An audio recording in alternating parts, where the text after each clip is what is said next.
about your roof unless it's leaking. So the BroLaws are back with some tips on what to look for when it's time to redo it. It's kind of roofing season. Yes, right? it is. So we got to talk about all the different samples out there. If you are in a situation where it's time to be looking at your roof, you sort of think about it and it feels like a burden. Yes. So start looking through the options and the help that you will need to get it done, because obviously it is crucial that your roof works, right? And I mean, this is not the most glorious renovation project to be talking about. Right. And it's not the most exciting thing to be spending that hard-earned money you've saved on. Yeah. But it's one of the most important. Yes. I mean, we talk about the bones of a house. A roof is kind of like your hair, maybe? It's your hair. Like your hair? It's very important. It's very important. Yes. You don't want water getting through your house and ruining those renovations on the inside, so we got to make sure we keep all the elements on the outside of your house. So let's start with the different materials that we have out there when it comes to your roof. Yeah, so this is more of your traditional asphalt shingle. Yeah. So we want to talk to people about maybe getting to that roof before it starts leaking. Yes. Maybe let's address your shingles before all of a sudden you've got a second rain head in your ensuite bathroom.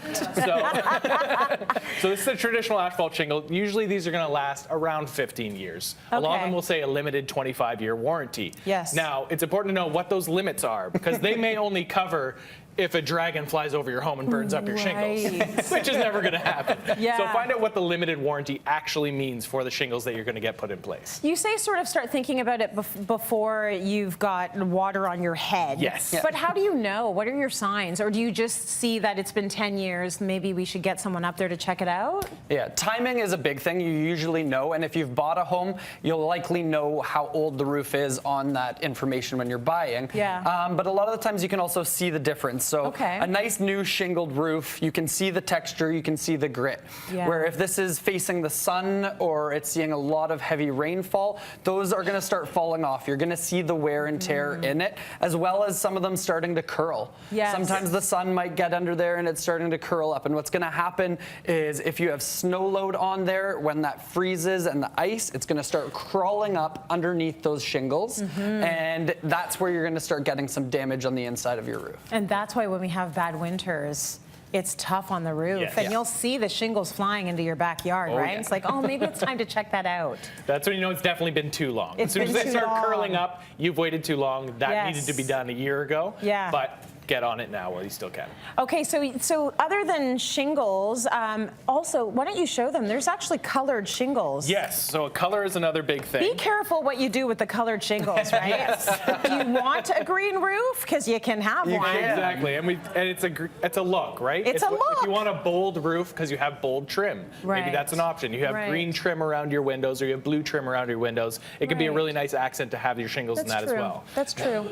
But this really does come into play when you're dealing with townhomes. So we've got a picture to show you kind of maybe the do's and the don'ts of a townhouse when you're having to redo your shingles. Yes. Maybe your neighbor's house isn't ready to be done as well. Yeah. And you don't pick the same color, you don't have the same tastes. Some people like to define maybe their house with the different color, Yeah, that's but true. I would always recommend trying to get on board with your neighbor and doing it the same, because we've got another one where they're done all the same and it really makes a big difference. I love seeing that. I mean, when it's a semi-detached or a townhouse, I hope you get along. Yes. Yeah. Because you don't want to have the greenhouse, the purple house, it would be nice if they're all sort of the same. Yeah. I wanted to mention though that this last picture we showed, there was an Eaves Trough difference. Yeah, so they were on the same page with the shingles, but maybe not with the actual Eaves Trough.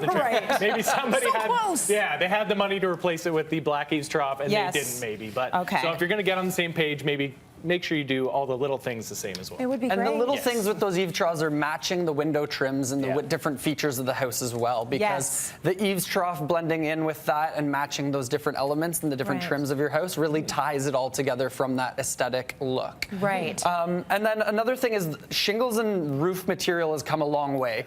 Still, the majority of your houses are going to be done in an asphalt shingle, but we're seeing a lot more trend and a move into more of like a metal roof or an aluminum roof. Yeah. So where Why it do has people the same, like this? It's got a lot longer lifespan. So you're going to see about 2 to 3 times longer of a lifespan in a metal or an aluminum roof. Okay. It's going to be a bit more of an upfront cost, so that's going to hit you a little bit at the beginning, but it gives you peace of mind of not having to worry about it down the line. Are you listening to the rain, like every single raindrop? Right, and that is a bit of a concern people have. They're a little bit worried about how is it going to sound. Yeah. And we've had a few friends and customers who have had a metal roof put in, and they say that you don't end up noticing it. You maybe hear it a little bit at the beginning, but after that, it just kind of, it's calming, it's background. Yeah, it's just background, like a water feature. Exactly. We've got a shot of a metal roof as well, which just looks so sleek and beautiful. Yeah, absolutely. That looks great. It could be a really nice modern look, especially if you have a more linear house. It can be a really, really nice look. And that's the thing with these different materials as well, is they've come a long way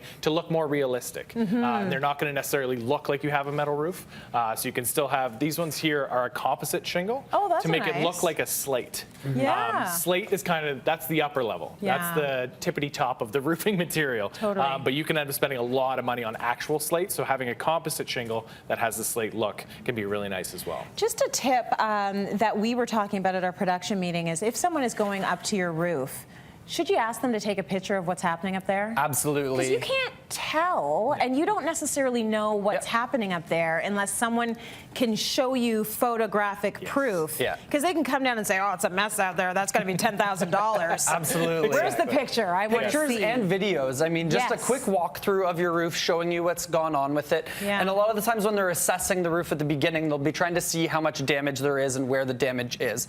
So some roofers might tell you that you can shingle on top of your existing shingles and we don't need to remove it. You technically can. It's not recommended because you're adding a lot of load to the roof that shouldn't be there and wasn't anticipated to be there. It's always best to strip off those shingles right down to the bare bones, and that way you can see if there's any damage on any of the wood, any rot, and you can deal with that then before putting the new roofing material back down. Really good. Any animals living up there? Exactly. Stuff, right? Watch out. Get rid of that. Huge thank you to Spar Marathon Roofing for the samples, and thank you, BroLaws.